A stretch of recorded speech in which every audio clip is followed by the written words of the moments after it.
నిర్మల మనసుతో నిశ్చయ బుద్ధితో శివ పరమాత్మని తలవాలి. నిర్మల మనసుతో నిశ్చయ బుద్ధితో శివ పరమాత్మని తలవాలి. నిరంతరము ఆ నిరాకారుని విస్మరించక నడవాలి. నిరంతరము ఆ నిరాకారుని విస్మరించక నడవాలి. అనంతమగు ఈ అఖండ సృష్టిలో జగన్నాటకము చూడాలి. పరమగుహ్యమగు జ్ఞానామృతమును తనివి తీరగా పొందాలి. అనంతమగు ఈ అఖండ సృష్టిలో జగన్నాటకము చూడాలి. పరమగుహ్యమగు జ్ఞానామృతమును తనివి తీరగా పొందాలి. నిర్మల మనసుతో నిశ్చయ బుద్ధితో శివ పరమాత్మని తలవాలి. నిర్మల మనసుతో నిశ్చయ బుద్ధితో శివ పరమాత్మని తలవాలి.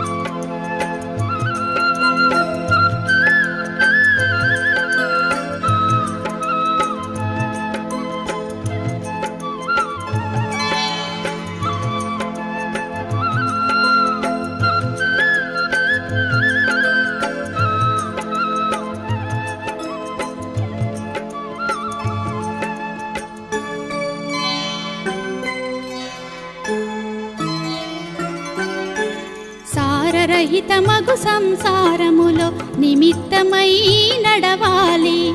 పాప విముక్తికి పరమేశునితో సదా యోగము చేయాలి.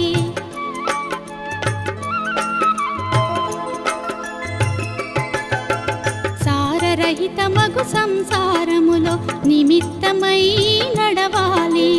పాప విముక్తికి పరమేశునితో సదా యోగము చేయాలి. అక్షయ పుణ్యము సాధించుటకై విశ్వసేవనే చేయాలి. శ్రేష్టమగుటకు శ్రీమతమ్ముపై దృఢ నిశ్చయముతో నడవాలి. అక్షయ పుణ్యము సాధించుటకై విశ్వసేవనే చేయాలి. శ్రేష్టమగుటకు శ్రీమతమ్ముపై దృఢ నిశ్చయముతో నడవాలి. దృఢ నిశ్చయముతో నడవాలి.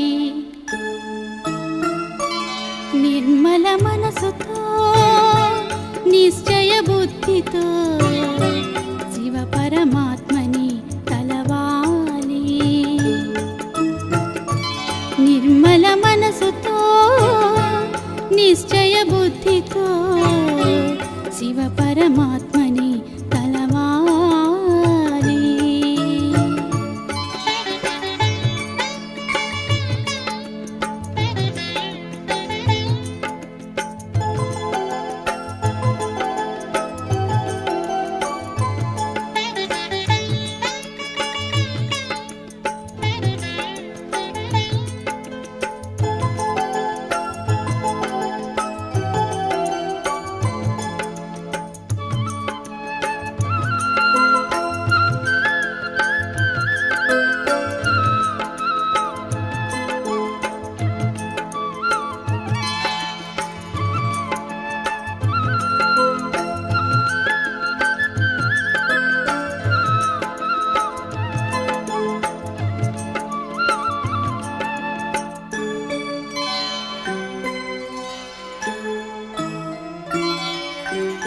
కర్మయోగులుగా సకల కర్మలు అతి కుశలతతో చేయాలి. వికారపూరిత విశ్వంలోన కమల సమానులు కావాలి.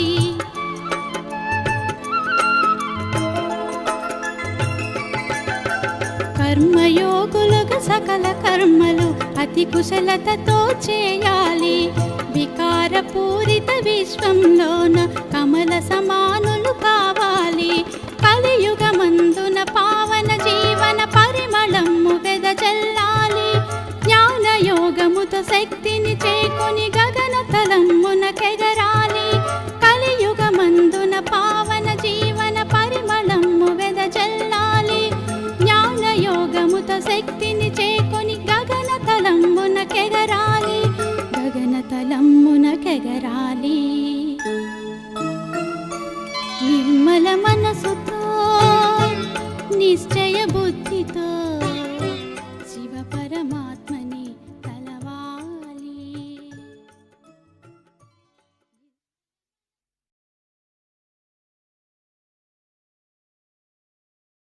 ఓం శాంతి. మురళీ డేట్ 28/5/2026. మధురమైన పిల్లలు, ఉన్నత భాగ్యాన్ని తయారు చేసుకునేందుకు మీరు తండ్రి వద్దకు వచ్చారు. ఎంతగా శ్రీమతాన్ని అనుసరిస్తారో అంత ఉన్నతమైన భాగ్యము తయారవుతుంది. ప్రశ్న: భక్తి మార్గంలోని ఏ అలవాటు ఇప్పుడు పిల్లలైన మీలో ఉండరాదు?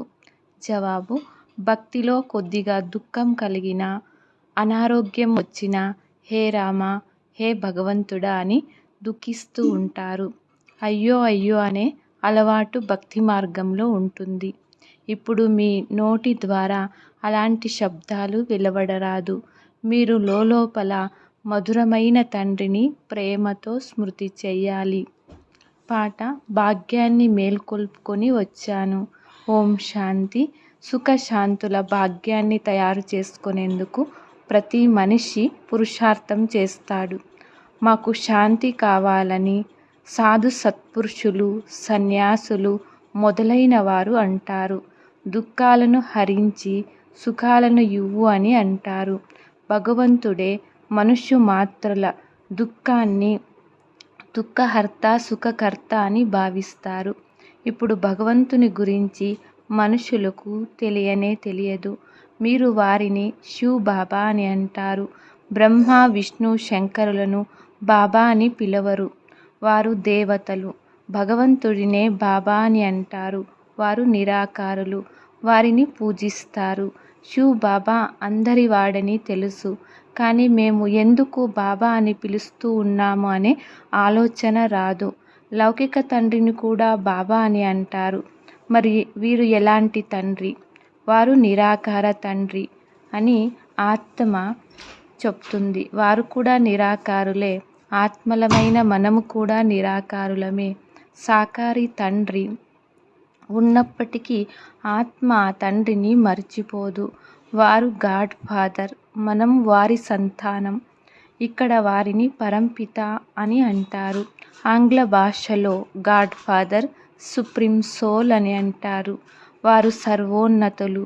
లౌకిక తండ్రి శరీరాన్ని రచించిన వారు.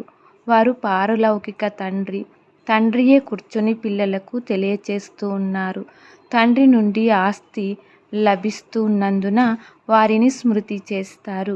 మీరు వారసత్వం తీసుకునేందుకు తండ్రి వద్దకు వచ్చారు. దుఃఖహర్త, సుఖకర్త అయిన తండ్రి వచ్చి సుఖమునిచ్చే మార్గాన్ని అర్థం చేయిస్తూ ఉన్నారు. తర్వాత మళ్ళీ అక్కడ దుఃఖానికి నామరూపాలు కూడా ఉండవు. ఇక్కడ చాలా దుఃఖం ఉంది కదా, అందుకే అందరూ పిలుస్తారు. ఇప్పుడు ప్రపంచంలో చాలా దుఃఖము రానున్నది. ఎవరైనా మరణించినట్లయితే చాలా దుఃఖిస్తారు. అయ్యో భగవంతుడా అంటూ ఏడుస్తారు. అతను కళ్యాణికారి తండ్రి. ఇలా పాడుతూ ఉన్నారంటే తప్పక దుఃఖాన్ని హరించి సుఖాన్ని ఇచ్చారని కదా. తండ్రి వచ్చి తెలియచేస్తారు.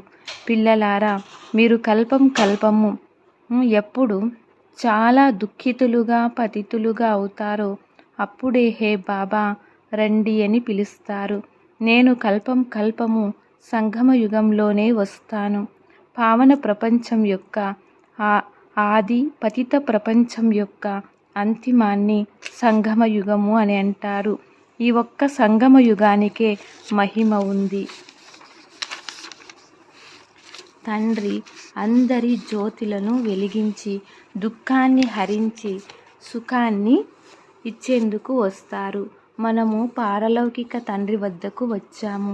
వారు వీరిలో ప్రవేశించారని మీకు తెలుసు.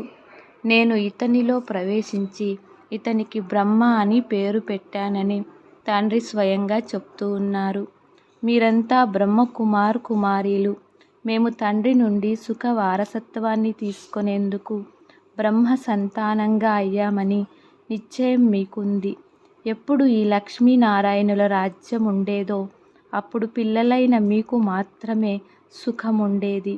ఇప్పుడు ఇది కలియుగం, దుఃఖధామం.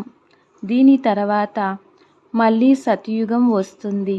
ప్రపంచం, చరిత్ర, భూగోళాలు పునరావృత్తమవుతాయి కదా. సతయుగంలో మళ్ళీ ఈ లక్ష్మీనారాయణులు రాజ్యమే రావాలి. ఈ చక్రం తిరుగుతూనే ఉంటుంది. మీరు నరకవాసులుగా అయ్యారు, మళ్ళీ స్వర్గవాసులుగా అవ్వాలని బాబా అర్థం చేయించారు. దేవీ దేవతలైన మీ వృక్షం చాలా చిన్నదిగా ఉండేది. మీకు ఇప్పుడు స్మృతి వచ్చినది. మేము 84 జన్మలు తీసుకున్నాము. మేము పూర్తి విశ్వానికి యజమానులుగా ఉండేవారం. మళ్ళీ పునర్జన్మలు తీసుకుంటూ వచ్చాము. ఇప్పుడు మీరు 84 జన్మల అంతిమంలో కూడా అంతిమ సమయంలో ఉన్నారు. ప్రపంచము నూతనం నుండి తప్పకుండా పురాతనంగా అవుతుంది. నూతన ప్రపంచం పావనంగా ఉండేది. ఇప్పుడు ఇది పురాతన పతిత ప్రపంచం. ఎంత దుఃఖితులుగా, బికారిగా, నిరుపేదలుగా ఉన్నారు. భారతదేశం చాలా శ్రీమంత దేశంగా ఉండేది. పవిత్ర గృహస్థ ఆశ్రమం ఉండేది. పవిత్ర ప్రవృత్తి మార్గం ఉండేది. సంపూర్ణ నిర్వికారులుగా ఉండేవారు. సర్వగుణ సంపన్నులుగా, 16 కళా సంపూర్ణులుగా ఉండేవారు. ఈ విషయాలు శాస్త్రాలలో లేనే లేవు. భక్తి మార్గం కొరకు శాస్త్రాలున్నాయి. వాటిలో భక్తి మార్గంలోని ఆచార వ్యవహారాలు ఉంటాయి. తండ్రిని కలిసే మార్గం శాస్త్రాలలో లభించదు. భగవంతుడు ఇక్కడికి రావాల్సి ఉంటుందని కూడా భావిస్తారు. కానీ అక్కడకు చేరుకునే విషయమే లేదు. యజ్ఞాలు, తపాదులు చేయడం అవేవి అక్కడకు చేరుకునే మార్గాలు కావు. భగవంతుణ్ణి మీరే వచ్చి మార్గాన్ని చూపించండి అని పిలుస్తారు. మా ఆత్మ తమో ప్రధానమైపోయింది, దీని వలన ఎగరలేదు అనగా తండ్రి వద్దకు చేరుకోలేదు. వాస్తవానికి ఆత్మ ఒక శరీరాన్ని వదిలి మరొక శరీరాన్ని తీసుకుంటుంది. ఎక్కడి నుండి ఎక్కడికో వెళ్ళిపోతుంది. అమెరికాకి కూడా వెళ్ళగలదు. ఎవరికి ఎవరితో సంబంధం ఉంటుందో ఆత్మ అక్కడికి వెంటనే 1 సెకండులో ఎగిరి వెళ్ళిపోతుంది. అంతేకాని ఎగురుతూ తన ఇంటికి తిరిగి వెళ్ళడం సాధ్యం కాదు. పతిత ఆత్మలు అక్కడికి వెళ్ళలేవు. అందుకే ఓ పతిత పావన రండి అని పిలుస్తారు. ఎప్పుడు పూర్తి ప్రపంచం పతితమవుతుందో అప్పుడే నేను వస్తాను అని తండ్రి వచ్చినప్పుడు అర్థం చేయిస్తారు. పతిత ప్రపంచంలో ఒక్కరు కూడా పావనమైన వారు లేరు. గంగా నదిని పతిత పావనిగా భావిస్తారు కనుక అందులో స్నానం చేసేందుకు వెళుతారు. కానీ నీటి ద్వారా ఎవ్వరూ పావనంగా అవ్వలేరు. పతిత ప్రపంచం పతితమైనది, కొత్త ప్రపంచం పావనమైనది.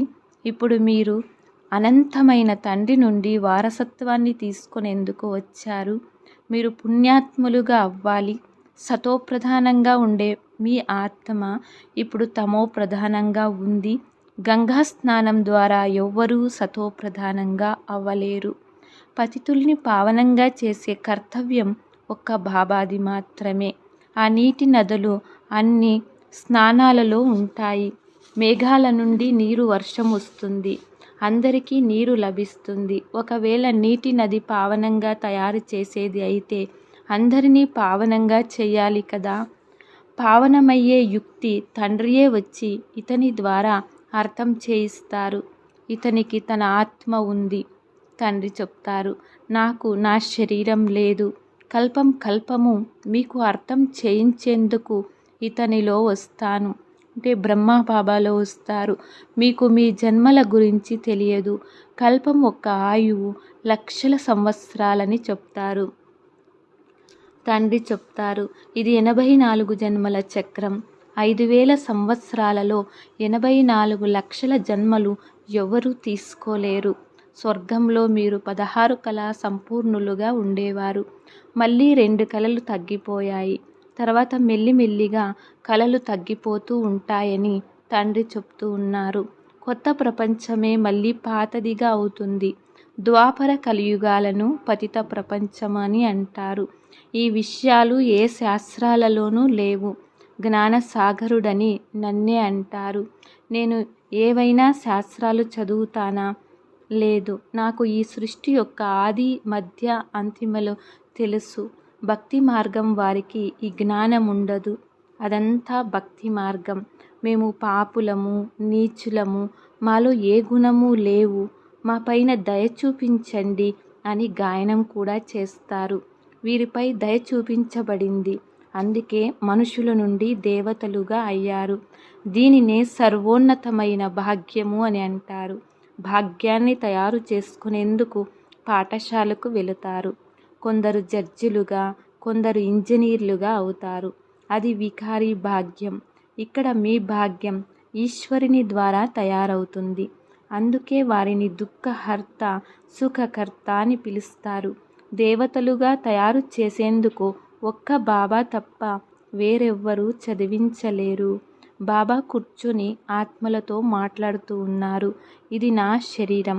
ఆత్మయే చెప్తుంది. శరీరం ఇది నా ఆత్మ అని చెప్పలేదు. శరీరంలో ఆత్మ ఉంటుంది. ఇది నా శరీరం అని ఆత్మ చెప్తుంది.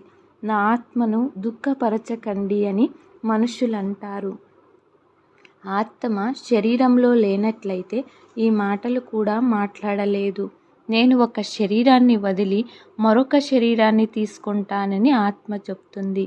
మనం తప్పకుండా 84 జన్మలు అనుభవించి నరకవాసులుగా అయ్యాము.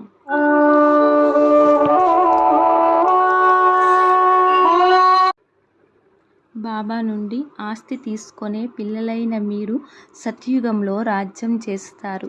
ఈ లక్ష్మీనారాయణులకు ఈ వారసత్వాన్ని ఎవరిచ్చారు? తండ్రి. మీరిప్పుడు తండ్రి ద్వారా యోగ్యులుగా అవుతూ ఉన్నారు.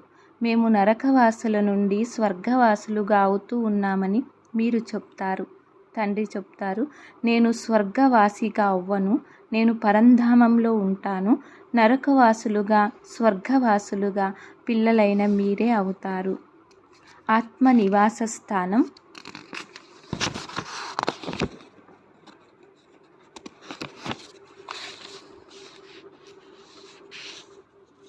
శాంతిధామం, పరంధామం. మీరు మళ్ళీ సుఖధామానికి వస్తారు. ఇది దుఃఖధామం. ఇది ఇప్పుడు వినాశనమవ్వనున్నది. భగవంతుడు బ్రహ్మ తనువులో వచ్చి రాజయోగాన్ని నేర్పిస్తారు. ఎవ్వరికీ తెలియదు. వారు కృష్ణుడు వచ్చారని భావిస్తారు. కృష్ణుని తనువులో వచ్చారని కూడా చెప్తారు. కృష్ణుణ్ణి భగవంతుడని అనలేరు. అతడు విశ్వాధికారి. సర్వుల ముక్తిదాత ఒకరే. వారే సుప్రీమాత్మ లేక పరమాత్మ. మేము తండ్రి నుండి స్వర్గ వారసత్వాన్ని తీసుకుంటామని భావించి సత్సంగం ప్రపంచంలో ఏదీ లేదు. పతితుల నుండి పావనంగా తయారు చేసేవారు తండ్రి ఒక్కరే. తండ్రి చెప్తారు, నేను సత్యమైన గురువును. నేను మిమ్మల్ని పావనంగా చేస్తాను. పోతే గంగా నీరు పావనంగా తయారు చేయలేదు. ఇది పాపాత్ముల ప్రపంచం. ఏం చేసినా మెట్లు కిందికి తప్పకుండా దిగాల్సిందే. సతో ప్రధానం నుండి తమో ప్రధానంగా అవ్వాల్సిందే. మీరు భక్తి చేయరు, ఓ రామా అని కూడా అనరు. వారు మీ తండ్రి మిమ్మల్ని చదివిస్తూ ఉన్నారు.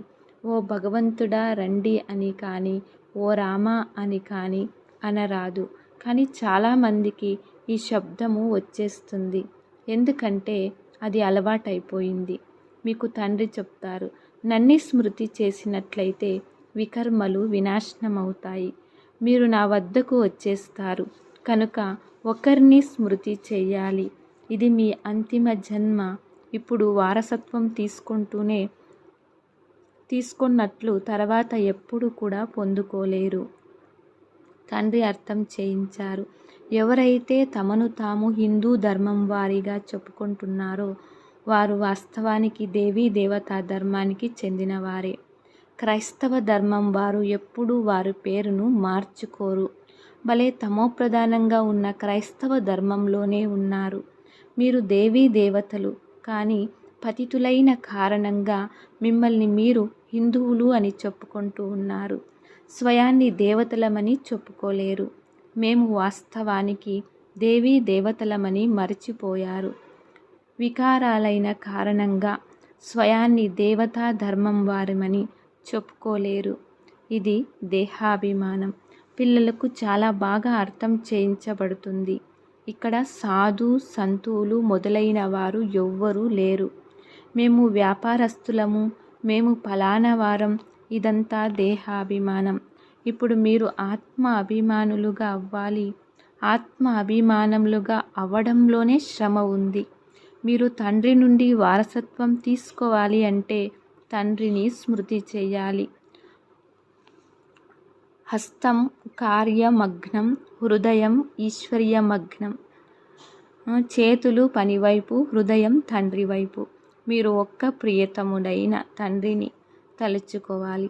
ప్రేయసులు సర్వుల సద్గతి దాత ఒక్క ప్రియతముడైన తండ్రి. ఎప్పుడైతే సర్వులకు సద్గతి లభిస్తుందో అప్పుడు వారు వస్తారు. ఎప్పుడు స్వర్గస్థాపన జరుగుతుందో అప్పుడు దుఃఖానికి నామరూపాలు కనిపించవు. అనంతమైన తండ్రి నుండి స్వర్గం యొక్క 21 జన్మలు సదా సుఖం ఒక్క వారసత్వాన్ని తీసుకునేందుకు మీరు ఇక్కడికి వచ్చారు. వేరే మనుష్య మాత్రులెవ్వరినీ స్వర్గాధికారులుగా తయారు చేయలేరు. శివబాబా భారతదేశంలోనే వచ్చి భారతదేశాన్ని స్వర్గంగా చేస్తారు. భారతదేశంలో శివ జయంతిని కూడా ఆచరిస్తారు. కానీ తండ్రి నుండి మాకు స్వర్గ వారసత్వం లభిస్తుందని మర్చిపోయారు. మంచిది. మధురాతి మధురమైన అపురూపమైన పిల్లలకు మాత్పితా బాప్దాదాల ప్రియస్మృతులు మరియు గుడ్ మార్నింగ్. ఆత్మిక పిల్లలకు ఆత్మిక తండ్రి నమస్తే.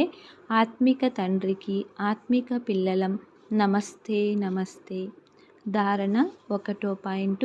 చదువు ఆధారంతో మీ భాగ్యాన్ని ఉన్నతంగా తయారు చేసుకోవాలి.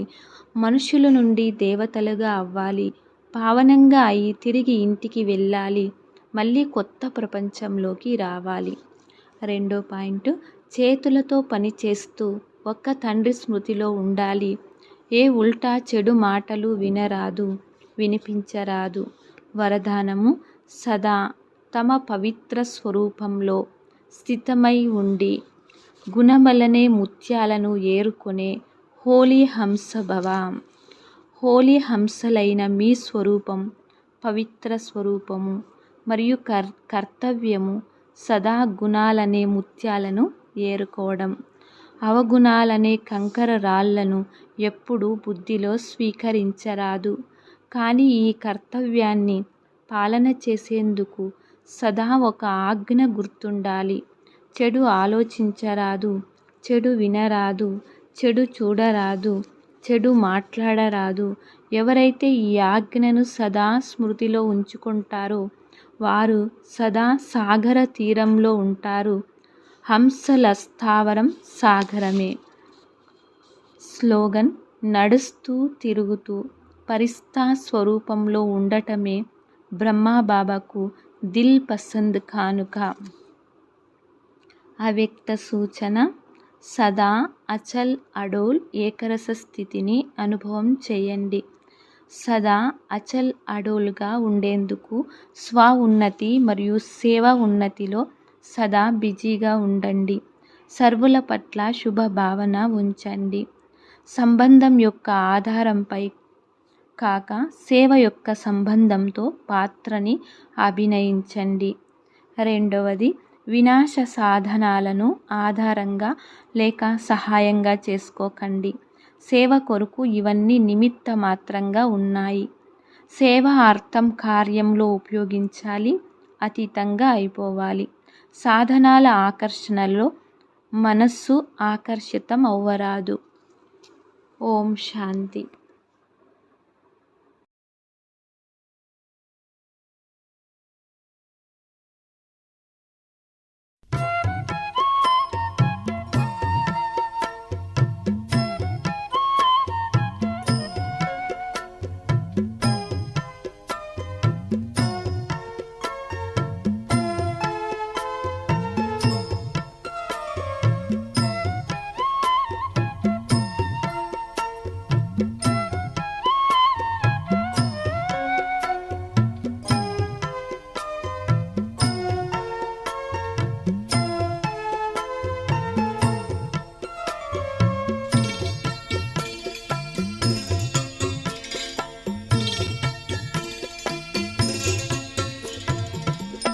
ब्रह्मलोक निवासी बाबा ज्ञान विधात शिव बाबा।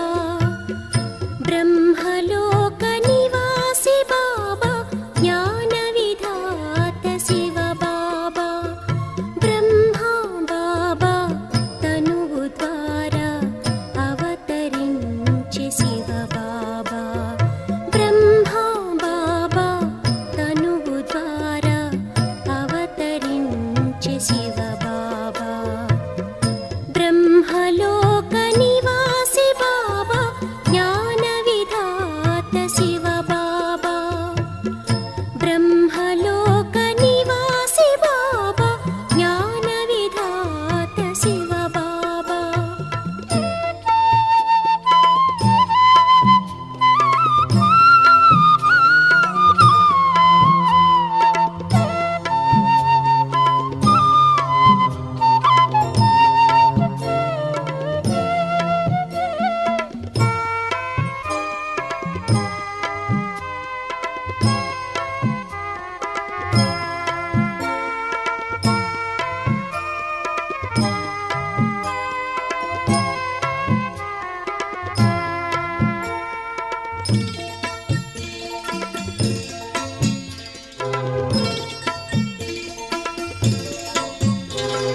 జ్వాలారూపీ ప్రకాశముతో వెలిగించెను ఆత్మజ్యోతి పితా శ్రీ బ్రహ్మ ఆదర్శముగా వెలుగొందిరి విశ్వ ఆత్మలు।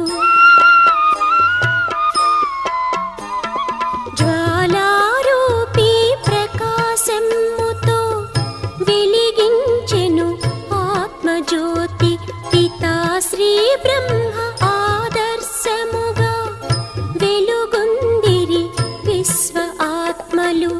శివవాణి దివ్యవాణి శివవాణి దివ్యవాణి బ్రహ్మా బాబా తనువు ద్వారా అవతరించే శివ బాబా। బ్రహ్మా బాబా తనువు ద్వారా అవతరించే శివ బాబా। బ్రహ్మలోక నివాసి బాబా జ్ఞాన విధాత శివ బాబా। బ్రహ్మలోక నివాసి బాబా జ్ఞాన విధాత శివ బాబా।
బాబా బ్రహ్మలోక నివాసి బాబా జ్ఞాన విధాత శివ బాబా బ్రహ్మలోక నివాసి బాబా జ్ఞాన విధాత శివ బాబా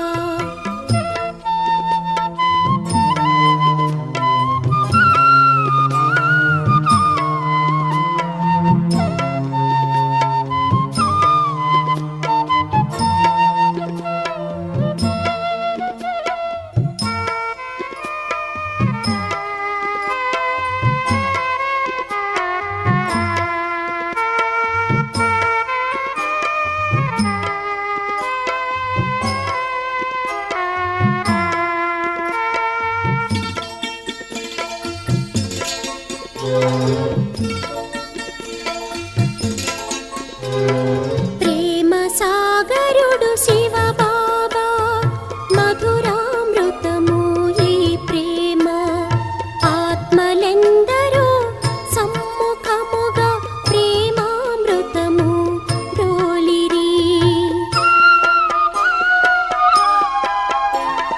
ప్రేమ సాగరుడు శివ బాబా మధురామృతము ఈ ప్రేమ ఆత్మలెందరూ సమ్ముఖముగా ప్రేమామృతము గ్రోలిరి గీత బైబిల్ వేద ఖురాన్లలో మహిమాయోగ్యుడు శివ పరమాత్మ మహిమాయోగ్యుడు శివ పరమాత్మ బ్రహ్మ బాబా తనువు ద్వారా అవతరించే శివ బాబా బ్రహ్మ బాబా తనువు ద్వారా అవతరించే శివ బాబా బ్రహ్మలోక నివాసి బాబా జ్ఞాన విధాత శివ బాబా బ్రహ్మలోక నివాసి బాబా జ్ఞాన విధాత శివ బాబా